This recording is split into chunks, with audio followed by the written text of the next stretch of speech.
Designer బ్లౌజ్ని మీరు stitching చేసేటప్పుడు కొన్ని టిప్స్ అనేది ఉపయోగించండి.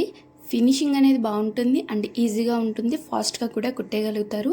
భుజాలు అనేవి జారకుండా మనము నెక్ విడ్త్ అనేది ఏ విధంగా మనము ఫిట్టింగ్ చేసుకోవాలి అనేది ఈ వీడియోలో టిప్ 1గా చెప్తాను. ఈ వీడియో చూసారు కదా, నేను వీడియోలో చూపిస్తున్నట్టుగా 6.2 అంటే 2 పాయింట్స్ అనేవి ఎక్కువ ఉన్నాయి. 6 ఇంచులు ప్లస్ 2 పాయింట్స్ ఎక్కువ ఉన్నాయి. ఇది వచ్చేసి మనం కట్స్ పెట్టుకున్న దగ్గర నుంచి ఇక్కడ వరకు చూసుకుంటే మనకి 5.5 ఇంచులు అనేది వచ్చింది. అంటే మనకి 1/4 ఇంచ్ అనేది ఎక్కువ అయిందనమాట. ఇలాంటప్పుడు మనం ఏం చేయాలి అంటే ఈ టిప్ నెంబర్ 1లో నేను వీడియోలో చూపిస్తున్న విధంగా డిజైన్ పైన డిజైన్ పెట్టుకుని చక్కగా నీట్గా కరెక్ట్గా వచ్చిందా లేదని చూసుకొని నేను వీడియోలో చూపిస్తున్న విధంగా కింద నుంచి 1/2 ఇంచ్ మాత్రమే స్టిచ్చింగ్ చేసుకోండి. 1/2 ఇంచ్ స్టిచ్చింగ్ చేసుకోవడం వల్ల మనకి ఒక 1/2 ఇంచ్ అనేది తగ్గిపోతుంది. చూసారు కదా, 5.5 ప్లస్ ఒరిజినల్ కూడా 5.5 వచ్చేసింది. ఈ విధంగా మనము నెక్ విడ్త్ అనేది చేసుకోవాలన్నమాట. నెక్స్ట్ ఒరిజినల్ మెయిన్ ఫ్యాబ్రిక్ పెట్టుకోవాలి. డిజైన్ పైగా ఉండేలా చూసుకోండి అండ్ పైన నీట్గా సర్దుకోండి లైనింగ్ ఫ్యాబ్రిక్ని. అండ్ వెనుక వైపు తిప్పేసి మనము రాంగ్ సైడ్ నుంచి స్టిచ్చింగ్ చేసుకోవాలి. డిజైన్ పక్కమ్మటే వచ్చేలాగా స్టిచ్చింగ్ చేసుకోవాలి. మీకు అర్థమైంది కదా, టిప్ నెంబర్ 1లో మనం నెక్ విడ్త్ అనేది ఏ విధంగా స్టిచ్చింగ్ చేసుకోవాలో చూపించాను కదా. మనం ఫ్యాబ్రిక్ అనేది భుజాలు అనేవి జారిపోకుండా, షోల్డర్స్ అనేవి జారిపోకుండా ఈ విధంగా మనము మెయిన్ ఫ్యాబ్రిక్ని అడ్జస్టబుల్ చేసుకోవచ్చు. ఈ టిప్ నెంబర్ మీకు ఏమైనా ఉపయోగపడితే ఖచ్చితంగా ఈ టిప్ అనేవి ఉపయోగించుకోండి. సో అర్థమైంది కదా ఎట్లాగా స్టిచ్చింగ్ చేశానో. అండ్ మనము కటింగ్ చేసేసుకోండి. చుట్టూ కూడా మనము స్టిచ్చింగ్ చేసుకున్న తర్వాత కొంచెం క్లాత్ అనేది ఉంచుకొని, 1/2 ఇంచ్ క్లాత్ అనేది ఉంచుకొని మొత్తం చుట్టూ కూడా కటింగ్ చేసుకోండి. ఈ ఫ్యాబ్రిక్ మనకి యూజ్ అవుతుంది, పడేయొద్దు. ఈ మెయిన్ ఫ్యాబ్రిక్ యూజ్ అవుతుంది. ఒకసారి పక్కన పెట్టండి, నేను ఎక్కడ ఉపయోగిస్తానో చూపిస్తాను. అండ్ మనము కట్స్ అనేవి పెట్టుకోండి. కట్స్ అనేవి పెట్టుకోవడం వల్ల మనకి ఫినిషింగ్ అనేది ఫాస్ట్గా తిరుగుతుంది. ముడతలు అనేవి రాకుండా ఉంటాయి అండ్ పట్టేసినట్టు అయిపోతుంది కదా, అట్లా ఉండదు అనమాట. ఫినిషింగ్ అనేది ఈజీగా తిరుగుతుంది. మనము లైనింగ్ క్లాత్ బయటకు కనిపించకుండా మెయిన్ ఫ్యాబ్రిక్కి అటాచబుల్గా ఉండాలి అనేసి నేను డిజైన్ పక్కమ్మటి కూడా ఒక స్టిచ్ అనేది వేసుకుంటున్నాను. మీరు కూడా ఒక డిజైన్ పక్కమ్మటే స్టిచ్ అనేది వేసుకోండి. మెయిన్ లైనింగ్ ఫ్యాబ్రిక్ బయటికి రాకుండా మెయిన్ ఫ్యాబ్రిక్కి ఫిట్టింగ్గా ఉంటుందన్నమాట. సో మీకు అర్థమవుతుంది కదా, డిజైనర్ బ్లౌజ్ని ఇట్లాంటి చిన్న చిన్న టిప్స్ అనేవి ఉపయోగించుకోండి. ఈజీగా ఉంటుంది అండ్ మనకి డిజైనర్ బ్లౌజ్ వల్ల మనకి చిరాకు కూడా రాదనమాట. సో మనకి బుట్టీస్ ఏమైనా స్టోన్స్ అతికించుతాం కదా, ఆ బుట్టీస్ ఏమైనా మీకు అడ్డంగా ఉంటే తీసేయండి. ఎందుకు చెప్తున్నానంటే తీసేయమని, మనకి సూదని విరిగిపోకుండా ఉంటుందన్నమాట. తీసేయడమే బెస్ట్ అని చెప్పొచ్చు. సో ఈ విధంగా స్టిచ్చింగ్ చేసుకున్న తర్వాత నెక్స్ట్ ఏం చేయాలి అంటే ఒకసారి వెనక్కి తిప్పేసి లైనింగ్ ఫ్యాబ్రిక్ భుజాలు 2 కూడా సమానంగా ఉన్నాయా లేదని చెక్ చేసుకోండి. ఒకవేళ ఇచ్చి తగ్గులు ఏమైనా ఎక్కువ తక్కువ ఉంటే నేను వీడియోలో చూపిస్తున్న విధంగా ఫినిషింగ్ చేసేసుకోండి. అర్థమైంది కదా. నెక్స్ట్ వచ్చేసి ఈ చివరన చంక భాగం నుంచి స్టిచ్ వేసుకోండి. చంక భాగం అంతా స్టిచ్ వేసుకోండి. సో భుజం దగ్గర నుంచి చంక భాగం వరకు స్టిచ్చింగ్ చేసుకుని కట్ చేసేసుకోండి. ఇవతల సైడ్ కూడా సేమ్ అదే విధంగా మనము చంక భాగం స్టిచ్ చేసుకొని భుజం వరకు స్టిచ్ చేసేసుకుని కట్ చేసేసుకోండి. నెక్స్ట్ వచ్చేసి నేను ఎందుకు సైడ్స్ అనేవి కింద అనేది నేను స్టిచ్చింగ్ చేయలేదు అని అనుకుంటున్నారా, అయితే ఈ సెకండ్ టిప్ అనేది మీకు బాగా ఉపయోగపడుతుంది. ఈ సెకండ్ టిప్లో మీరు ఏం తెలుసుకుంటున్నారంటే బ్యాక్ బెల్ట్ అనేది బయటికి కనిపించదు, కానీ బెల్ట్ అనేది లైనింగ్ ఫ్యాబ్రిక్కి అటాచబుల్గా ఉంటుందన్నమాట. ఇట్లాంటి డిజైనర్ బ్లౌజెస్కి మనము టిప్ అనేది ఉపయోగించండి. చూసారా, మెయిన్ ఫ్యాబ్రిక్ అండ్ లైనింగ్ ఫ్యాబ్రిక్ని సపరేట్ చేశాను. సపరేట్ చేసి నేను కటింగ్ వీడియోలో చెప్పాను కదా, స్ట్రైట్ పీసెస్ అనేవి మీకు ఎన్ని కావాలి అనుకుంటే 2 కావాలి అన్న 2, 3 కావాలి అన్న 3, ఇన్ని కావాలంటే అన్నీ కట్ చేసుకొని పక్కన పెట్టుకోండి అని చెప్పాను కదా. అవన్నీ కూడా ఒక జాయింట్ కింద చేస్తున్నాను. ఒకవేళ మీరు కటింగ్ వీడియో చూడలేదు అనుకుంటే కటింగ్ వీడియో కూడా చూడండి. నెక్ విడ్త్ నేను ఎందుకు కట్ చేయలేదు అండ్ నేను ఎందుకు స్టిచ్చింగ్ చేసుకున్న తర్వాత కటింగ్ చేశాను అండ్ మనము ఏ విధంగా మనము షోల్డర్ జాయింట్స్ని అన్నీ కూడా కొన్ని టిప్స్ అనేవి చెప్పి నేను కటింగ్ చేశాను అనమాట. సో ఒకసారి కటింగ్ వీడియో కూడా చూడండి. ఇప్పుడు లైనింగ్ ఫ్యాబ్రిక్కి నేను ఇప్పుడు జాయింటింగ్ చేసిన పీస్ని జాయింటింగ్ చేశాను. చూసారు కదా, ఇప్పుడు దాన్ని ఏం చేస్తున్నానంటే లైనింగ్ ఫ్యాబ్రిక్ అతికించాను కదా, అది లోపలికి ఫోల్డింగ్ చేసేస్తున్నాను. సో ఫోల్డింగ్ చేసి నీట్గా ఇలా రఫ్ చేసుకుని మెయిన్ ఫ్యాబ్రిక్ని ఇప్పుడే మనము జాయింట్ చేయకూడదండి. లైనింగ్ ఫ్యాబ్రిక్కి మనము లోపలికి తోసి అంటే లోపలికి మర్చేసి ఒక స్టిచ్ అనేది కింద వేసుకుంటున్నాను. నెక్స్ట్ పైన కూడా వేసుకోవాలి. ఒక బెల్ట్లా రెడీ అవుతుంది. ఇప్పుడు మనము లైనింగ్ ఫ్యాబ్రిక్ మాత్రమే మనం బెల్ట్ అనేది ఉపయోగించామన్నమాట. మనకి ఒరిజినల్కి అనేది అస్సలు కనిపించదు, కానీ బెల్ట్ అనేది లోపల ఉంటుంది. ఇట్లాంటి ఫినిషింగ్ చిన్న చిన్న టిప్స్ అనేది పాటిస్తే మనకి జిగ్జాగ్ మిషన్ అవసరం లేదు, అండ్ మనకి లైనింగ్లో మనము సూది కుట్లు వేయాల్సిన రిస్క్ ఉండదు. సో ఈ విధంగా మనము స్టిచ్చింగ్ చేసుకోవాలి. చూసారు కదా. ఇప్పుడు ఏం చేయాలి, మన మెయిన్ ఫ్యాబ్రిక్ ఉండిపోయింది కదా, ఏం చేయాలి అని అనుకుంటున్నారా? నేను వీడియోలో చూపిస్తున్న విధంగా కటింగ్ చేసుకోండి. ఫినిషింగ్ కటింగ్ చేసుకోండి, అంటే హెచ్చు తగ్గులు ఏమీ లేకుండా కటింగ్ చేసుకోండి. ఒక్క పావించ్ మెయిన్ ఫ్యాబ్రిక్ ఉండేలాగా చూసుకోండి. మెయిన్ ఫ్యాబ్రిక్ పావించ్ ఉండేలాగా చూసుకుని ఒక ఫోల్డింగ్ చేసి ఇంకొక ఫోల్డింగ్ ఏమో లైనింగ్ పైన పెట్టేసేయండి. ఒక ఫోల్డింగ్ చేసి చిన్నగా లైనింగ్ పైన ఇంకో ఫోల్డింగ్ చేసి పెట్టేసుకోండి. లైనింగ్ పైన చిన్నగా ఫోల్డింగ్ చేసి పెట్టేసుకున్నాము అంటే లైనింగ్కి అటాచ్ అయిపోతుంది అనమాట. లేదు ఈ ప్లేస్లో మేము గోటు యూస్ చేసుకుంటాము అంటే ఈ ప్లేస్లో ఇప్పుడు గోటు యూస్ చేసుకోండి, బాగుంటుంది. సో నేను వీడియోలో చూపిస్తున్న విధంగా మీకు గోట్ అవైలబుల్గా లేకపోతే ఈ టిప్ అనేది పాటించండి. చిన్నగా గోరించ్ అనేది ఫోల్డింగ్ చేసి మెయిన్ ఫ్యాబ్రిక్ ఉంది కదా, దాన్ని తీసుకుని మనము లైనింగ్ ఫ్యాబ్రిక్కి అటాచ్ చేసేయాలన్నమాట. మీకు ఇష్టం ఉంటే డబల్ స్టిచ్చెస్ అనేది వేసుకోండి. నేను డబల్ స్టిచ్ అనేది వేసుకుంటున్నాను. నెక్స్ట్ మనము సైడ్ అనేది జాయింట్ చేసుకోలేదు కదా, అప్పుడు నెక్స్ట్ డబల్ స్టిచ్ వేసుకున్న తర్వాత సైడ్ అనేది జాయింటింగ్ చేసేసుకోండి. ఈ విధంగా మీరు సెకండ్ టిప్ అనేది పాటించండి. సెకండ్ టిప్లో మనము చాలా ఫినిషింగ్ బాగుంటుంది. మనకి జిగ్జాగ్ మిషన్ అవసరం లేదు, బెల్ట్ అనేది యూస్ చేసామన్నమాట. బ్యాక్ బెల్ట్ అనేది యూస్ చేసాము. ఇట్లాంటి టిప్స్ అనేది మీకు కావాలి అనుకుంటే ఇంకా మంచి మంచి టిప్స్ అనేది చెప్తూ ఉంటాను. నా ఛానల్ని ఒకవేళ సబ్స్క్రైబ్ చేసుకోకపోతే ఖచ్చితంగా సబ్స్క్రైబ్ చేసుకోండి. సబ్స్క్రైబ్ చేసుకోవడం వల్ల మీకు ముందున్న నోటిఫికేషన్స్ ద్వారా నా వీడియోస్ అనేది ఫస్ట్గా రావడం జరుగుతుంది. సో ఖచ్చితంగా పాటించండి, సబ్స్క్రైబ్ చేసుకోండి. ఇప్పటి వరకు సబ్స్క్రైబ్ చేసుకుని నా వీడియోస్ సపోర్ట్ చేస్తూ పాటిస్తున్న వాళ్ళందరికీ చాలా థ్యాంక్స్. సో నెక్స్ట్ చూసారు కదా, ఏ విధంగా మెయిన్ ఫ్యాబ్రిక్కి మనం లైనింగ్ ఫ్యాబ్రిక్ ఎట్లా అటాచ్ చేసాము. అండ్ మనము బ్యాక్ డాట్స్ అనేవి స్టిచ్చింగ్ చేసుకోవాలి. ఈ బ్యాక్ డాట్స్ నార్మల్గా ఎవరైనా ఉజ్జాయింపున కుట్టేయడం అట్లా ఉంటుంది, కానీ ఎక్స్పీరియన్స్ ఉన్న వాళ్ళైతే ఉజ్జాయింపున కుట్టేవచ్చు.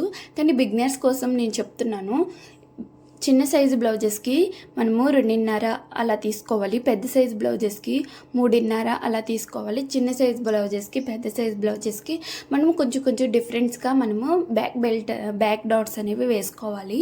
ఎందుకు చెప్తున్నానంటే ఈ బ్యాక్ డాట్ వల్ల మనకి ఫినిషింగ్ అనేది పట్టుకుంటుంది అనమాట. బ్యాక్ ఎదరికి షోల్డర్ అనేది ఎదరికి జస్ట్ రౌండ్ ఉంటుంది కదా, అది జారిపోకుండా ఉంటుంది అనమాట ఎదరికి.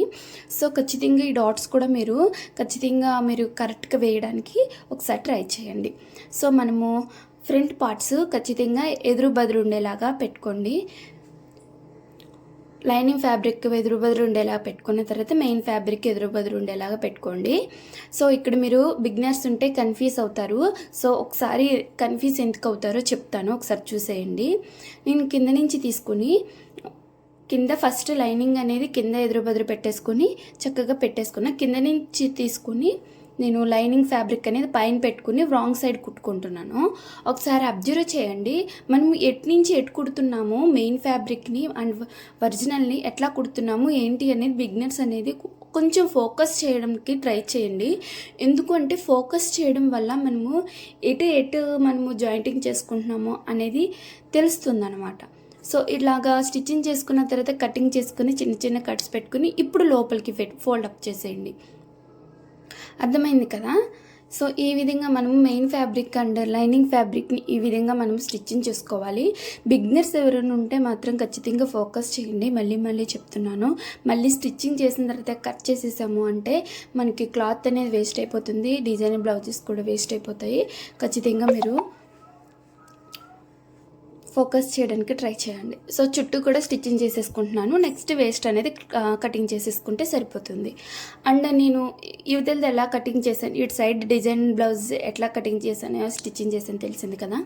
ఇప్పుడు యువతల సైడ్ డిజైన్ ఉండొచ్చు చూసారా, దాన్ని నెక్ నుంచి స్టిచ్చింగ్ చేసుకుని కట్ చేయలేదు.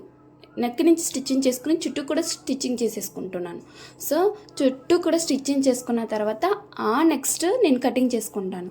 మీరు అబ్జర్వ్ చేయండి, యువతల సైడ్ నేను కట్ చేసేసాను కదా నెక్, ఇక్కడ కూడా కట్ చేసి వెనక్కి తిప్పేసేయాలేమో అనుకోవద్దు. మొత్తం నెక్ కటింగ్ చేసి చుట్టూ కూడా స్టిచ్చింగ్ చేసుకొని నెక్ స్టిచ్చింగ్ చేసుకొని ఇప్పుడు కటింగ్ అనేది ఫినిషింగ్ చేసుకుంటున్నా, అంటే వేస్ట్ అనేది కటింగ్ చేసుకుంటున్నా. ఇప్పుడు చెప్పాను కదా బ్యాక్ పార్ట్లో ఈ నెక్ అనేది ఉపయోగిస్తాను, ఒకసారి ఇది పక్కన పెట్టుకోండి అనేసి ఆ పార్ట్ని అనేది తీసుకొని 1.5 ఇంచు లేదా 2 ఇంచులు అనేది తీసుకోండి. ఈ విధంగా క్రాస్ పీసెస్ ఒక 2 పీసెస్ అనేవి తీసుకోండి. ఇట్లా 2 పీసెస్ తీసుకుని ఒక జాయింట్ కింద చేసుకున్న తర్వాత ఇప్పుడు ఈ ఫ్రంట్ డీప్ ఉంది కదా, ఈ ఫ్రంట్ డీప్కి మనము గోట్ అనేది వేసేసుకోవాలి. సో అర్థమైంది కదా, ఇట్లాంటి టిప్స్ అనేవి ఉపయోగించండి, ఇట్లాంటి ఫినిషింగ్ అనేది చేసుకోవడానికి బాగుంటుంది. సో ఇప్పుడు చక్కగా ఫోల్డింగ్ చేసుకొని ఖచ్చితంగా ఫోల్డింగ్ చేసుకోండి, ఎందుకంటే ఫినిషింగ్ బాగుంటుంది వెనక వైపు తిప్పేసరికి.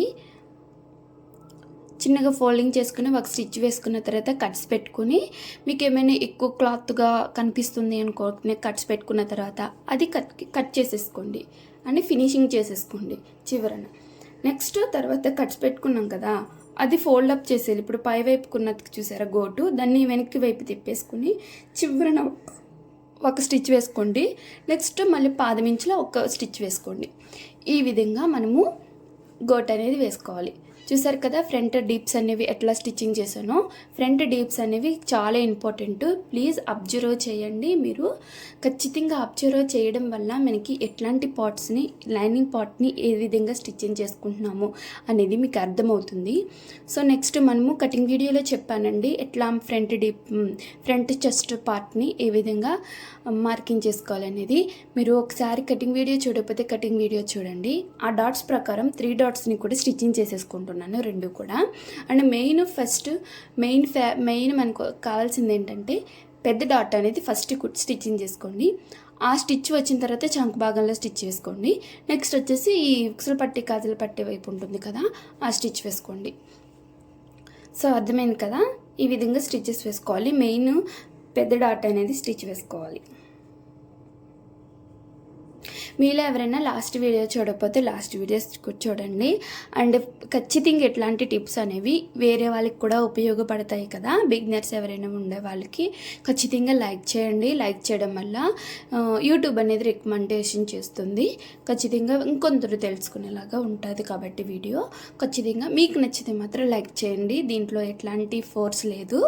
ఖచ్చితంగా లైక్ చేసుకోవడం వల్ల మనకి ఇంకొంతమందికి రీచ్ అయ్యే అవకాశం ఉంటుంది, మన ఛానల్ ఇంకా గ్రోత్ అయ్యే అవకాశం కూడా ఉంటుంది. సో ప్లీజ్ సపోర్ట్ చేయండి. అండ్ పెద్ద డాటు మనము ఇటు సైడ్ స్టిచ్చింగ్ చేసుకోవాలి, మన వైపు స్టిచ్చింగ్ చేయాలా, ఎదురు వైపు పెట్టాలా పెద్ద డాట్ని అనేది డౌట్ ఉండొచ్చు బిగినర్స్కి. మన వైపు కాదండి, మన వైపే పెట్టుకోవాలి. మన ఎదురుగా పెట్టుకుంటే ముడత వచ్చేస్తుంది. సో మన వైపు పెట్టుకుని స్టిచ్ వేసుకోవాలి. అండ్ క్రాస్ బెల్ట్ ఎక్కడైతే మనం 1/2 ఇంచు ఎక్కువ పెంచుకున్నామో అది ఫ్రంట్ వైపు రావాలన్నమాట. ఉక్సులు పట్టి కాజలు పెట్టి డాట్ కుట్టుకుంటాం కదా, అటువైపు రావాలి, అటు మనకి క్రాస్ రావాలన్నమాట. సో ఈ విధంగా మనం రావాలి. యువతల మరి ఫ్రంట్ వైపు నుంచి స్టిచ్చింగ్ చేసుకోవడానికి రాదు కదా, మరి అంటే ఈ చివరి నుంచి స్టిచ్చింగ్ చేయండి, ఒక స్టిచ్ అనేది చేసుకోండి, ఫినిషింగ్తో క్రాస్ తీసుకోండి చివరన. ఇప్పుడు ఏం చేస్తారంటే వెనక వైపు తిప్పేసుకొని ఈ చివరి నుంచి క్రాస్ నుంచి తీసుకోండి. సో అప్పుడు మనకి ఫ్రంట్ రౌండ్ అనేది వస్తుంది అనమాట, క్రాస్ బెల్ట్ రౌండ్ అనేది వస్తుంది. ఇప్పుడు హెచ్చు తగ్గులు ఏమైనా ఉంటే కటింగ్ చేసుకోండి, కరెక్ట్గా వచ్చిందా లేదని చెక్ చేసుకోండి. ఒకవేళ కరెక్ట్గా రాకపోయింది అనుకో, అప్పుడు మనం బెల్ట్ అనేది స్టిచ్ చేసుకున్నాం కదా, అక్కడ కొంచెం 1/2 ఇంచ్ అనేది నేను వీడియోలో చూపిస్తున్న బెల్ట్ ఉంది కదా, దాన్ని కొంచెం 1/2 ఇంచ్లో మనం స్టిచ్ వేసుకోవాలి. అర్థమైంది కదా, ఇట్లాగా మనము హెచ్చు తగ్గులు రాకుండా ఉక్సులు పట్టి కాజలు పట్టి సమానంగా ఉండేలాగా ఈ విధంగా చూసుకోవాలి. అర్థమైంది కదా. నెక్స్ట్ వచ్చేసి 3rd టిప్, మనము 3వ టిప్ అనేది ఏం తెలుసుకుంటున్నామంటే ఉక్సులు పట్టి కాజల పట్టి ఉంటుంది కదా, లోపలేమో లైనింగ్ ఫ్యాబ్రిక్, పైనేమో మెయిన్ ఫ్యాబ్రిక్ పెట్టుకున్నా. ఇప్పుడు రాంగ్ సైడ్ అంటే లైనింగ్ సైడ్ స్టిచ్చింగ్ చేస్తున్నా, ఈ చివరన చిన్నగా ఫోల్డింగ్ చేసి ఒక స్టిచ్చింగ్ చేస్తున్నా. మళ్ళీ ఇక్కడ గోడ దగ్గర ఫ్రంట్ డీప్ దగ్గర కూడా చిన్న ఫోల్డింగ్ చేసేసాను. అంటే ఇప్పుడు ఓపెన్ చేసి మెయిన్ ఫ్యాబ్రిక్ పైన ఒక ఫోల్డింగ్ పెడుతున్నాను అనమాట. ఫోల్డ్ చేసి మెయిన్ ఫ్యాబ్రిక్ పైన అంటే మెయిన్ వైపు ఫోల్డ్ చేశాను. ఇట్లా చేసుకోవడం వల్ల మనకి వెనుక వైపు అంటే వెనుక లైనింగ్ ఉంటుంది కదా, ఆ లైనింగ్ వైపు హెచ్చు తగ్గులు ఏమీ ఉండదు. అంటే ఫినిషింగ్ బాగుంటుంది, లోపలే మనకి అంతే ఫినిషింగ్ ఉంటుంది, చాలా బాగుంటుంది. అసలు మనకి బ్లౌజ్ అనేది ఇదన్నమాట. సో బ్లౌజ్ అనేది ఈ విధంగా స్టిచ్చింగ్ చేశాను.